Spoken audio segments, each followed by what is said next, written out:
It all started with a note left casually on the kitchen counter, almost like it was waiting for me. At first glance, it seemed like nothing, just some odd message.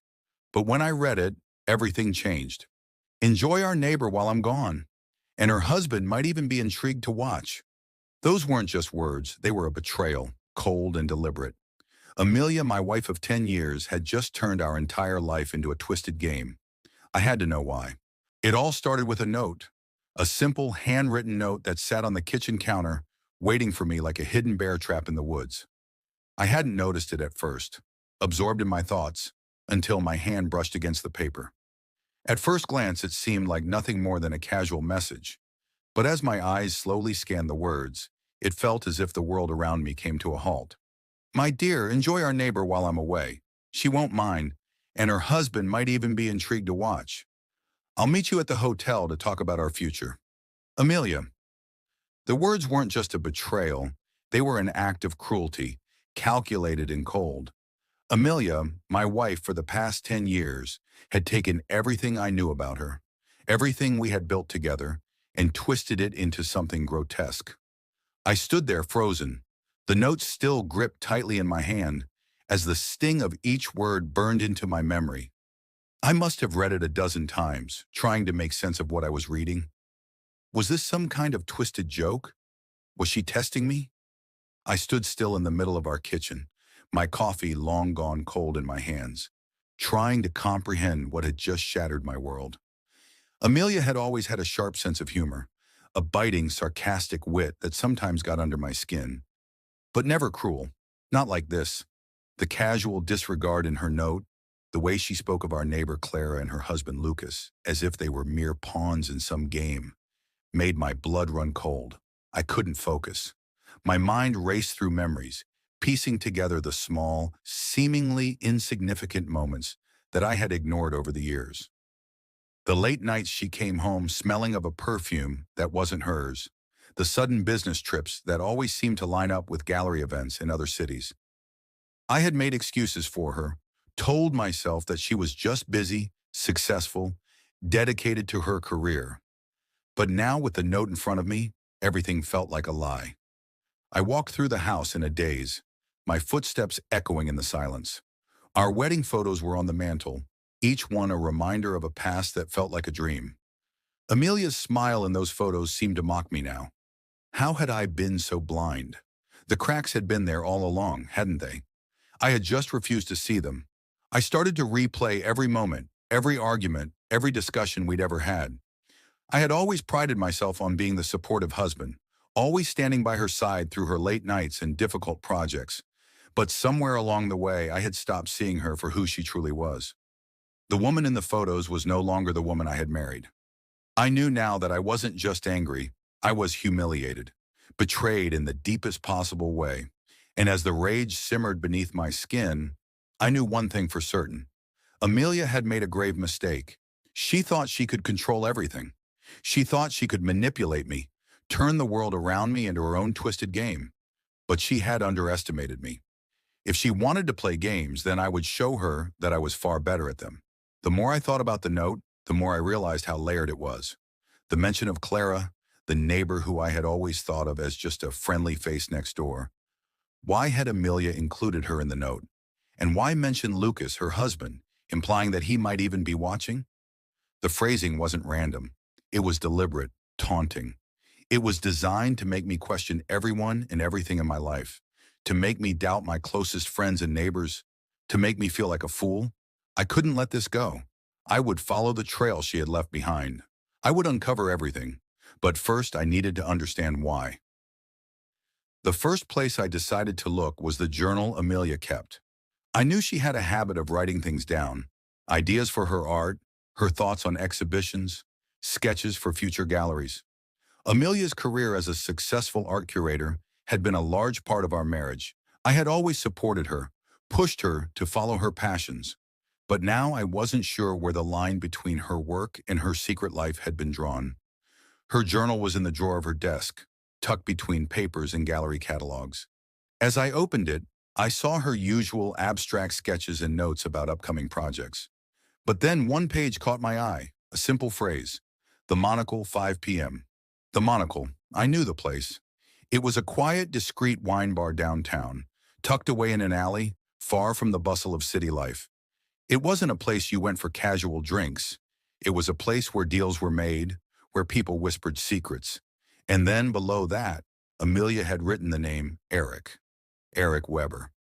He was a name that had come up in conversation before. Amelia had mentioned him as a gallery owner she respected, but I had never thought much of him. He was just a name, a distant acquaintance in her art world.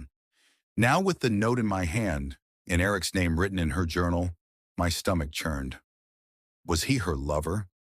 And why had she left such an obvious clue for me to find? I decided to confront Clara. I invited her over under the guise of needing advice on a renovation project I was considering. She arrived with her usual energy, her hair tied back in a ponytail, her bright smile in place. She was the type of person you could always count on for a laugh, a shoulder to lean on. But when I mentioned the note, her smile faltered. Amelia mentioned you in the note, I said casually, watching her closely. She said I should enjoy your company while she's gone. Clara's laughter was quick but nervous. She has a twisted sense of humor, she said, brushing it off with a wave of her hand. You know how she is? I kept my tone light. Sure, but don't you think it's strange? Mentioning you and Lucas, almost like she knows something I don't? Clara's cheeks flushed, and she quickly took a sip of her wine, clearly uncomfortable. I don't know what she's thinking, she muttered. Maybe she's just trying to get a reaction out of you. I leaned back in my chair, letting the silence stretch out between us. It was becoming clearer. Clara knew something, but she wasn't willing to admit it. She was hiding something from me, and I had to make her crack.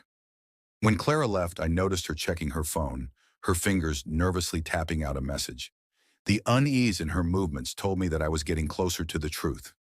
The game was beginning, and Clara was already showing her hand. So I decided to quickly hire a private investigator, and I didn't wait long for confirmation. The private investigator delivered a folder of evidence that left no room for doubt. Amelia was having an affair with Eric Weber. The photos were evident. Amelia and Eric close together at the Monocle, their body language intimate. There were hotel receipts from Venice, where they had spent a weekend together under false names. But it wasn't just the affair that hurt. It was the connections that were revealed. Eric wasn't just a gallery owner. He was a competitor, someone who had been circling Amelia's business for years. I remembered meeting him at a dinner party, his smooth charm and disarming smile. He had complimented Amelia, calling her an inspiration while shaking my hand with false sincerity. All the while, he had been plotting behind my back. But the betrayal didn't stop there. The investigator uncovered financial transactions linking Amelia to Eric's business. Transfers from her personal account to his business account, disguised as art consultation fees. It wasn't just a personal betrayal, it was professional. Amelia had been siphoning our money into his venture. That hurt even more than the affair itself. I felt like I was being robbed of more than just trust. My livelihood, my future, were all tied up in this tangled mess. The deeper we dug, the more damning the evidence became. Amelia's finances were a mess. Fraudulent charges, hidden transfers, and secret deals with Eric that weren't just personal. They were part of a larger scheme. Amelia and Eric were planning to open a pop-up gallery in Venice, one that would directly compete with Amelia's gallery in Zurich. They weren't just betraying me.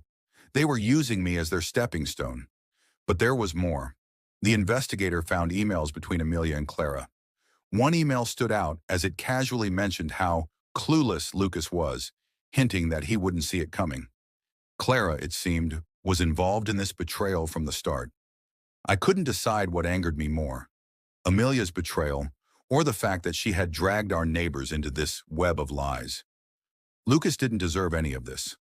But Clara, she had made her choices, and I would make sure she faced the consequences. I needed to take control. I couldn't let her win. I had to expose the truth, and for that, I needed Lucas. Clara's husband had been oblivious to the affair, and it sickened me to think that he was being used in this twisted game. I reached out to him, sharing the evidence I had collected. At first, he didn't believe it, but when I showed him the emails, the photos, his expression shifted. The anger in his eyes mirrored my own. Together, we began to lay the groundwork. We leaked just enough information about Amelia and Eric to stir suspicion within her professional circle. Whispers of their dealings began to spread. Meanwhile, Lucas worked behind the scenes, planting doubts in Clara's mind. He hinted at his own discoveries without giving her the full picture. Her discomfort grew with every passing day. The trap was set. Next, the confrontation. The day of the final meeting arrived, and it felt like the calm before the storm. I had everything in place. Lucas, Sophie, the private investigator's evidence, and the carefully timed leak to Amelia's professional circle that would put her career in jeopardy. Amelia had arranged to meet me at the hotel, thinking it was a peaceful reconciliation, a moment where we would try to salvage what was left of our marriage. But what she didn't know was that the tables had turned. The lounge was quiet when I arrived. The low hum of conversation filled the air, and I took a seat in a secluded corner booth, my eyes scanning the room, looking for any sign of her. I didn't have to wait long. Sophie, Eric's other lover, was already there. Her eyes were cold, burning with righteous fury. She had agreed to help me confront Amelia, and I could see the fire in her eyes. It was as if she had been waiting for this moment as long as I had. Lucas was at the bar, nursing a drink. His face was unreadable, but I could feel the weight of the moment pressing down on him too. His entire world had been turned upside down by Clara's involvement, and he was ready for this confrontation. He caught my eye, offering a brief nod of acknowledgement. It was all coming together. When Amelia finally walked in, she was as poised and confident as ever. She wore a tailored dress, her stride full of the grace and charm she had always exuded. But there was something in her eyes now, something I hadn't seen before. Was it guilt? Or was it arrogance, the belief that she could still control the situation? Either way, it didn't matter. This was the moment I'd been waiting for. Her eyes scanned the room, and when they landed on me, a smile crept onto her face. It wasn't warm, the smile of a wife greeting her husband. No, this was a calculated smile, one that was meant to make me feel like I had no choice but to accept whatever she threw at me. She slid into the booth across from me, her eyes meeting mine with that same smug expression. "You're early," she said, her voice cool. "I wasn't sure you'd come." "I gave you a lot to think about," I replied evenly, refusing to let her control the situation. "But I think it's only fair that I return the favor." Before she could respond, Lucas approached the table, his expression unreadable.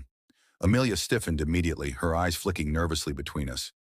"Lucas, what are you doing here?" "I could ask you the same thing," Lucas said, his voice calm but laced with steel. "But I think we both know the answer." The tension in the air was so thick, it could have been cut with a knife. Amelia's eyes darted between Lucas and me, realizing too late that she had walked into a trap of her own making. Then Sophie joined us, walking up to the table with a folder in her hand. She dropped it onto the table with a loud thud, and for the first time, I saw Amelia's facade falter. Her eyes widened as she glanced at the folder and then back at Sophie. Recognition dawned. "What is this?"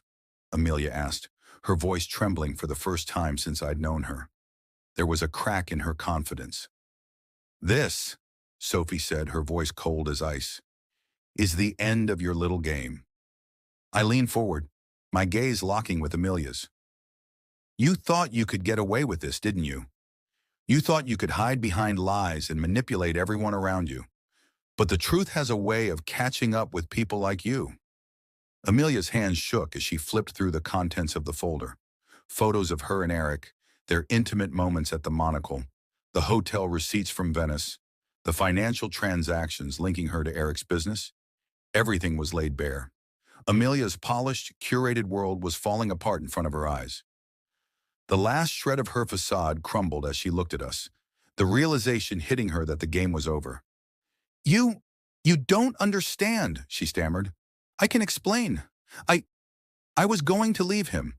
I was going to leave you. It wasn't like that." I shook my head. "It's too late for excuses, Amelia.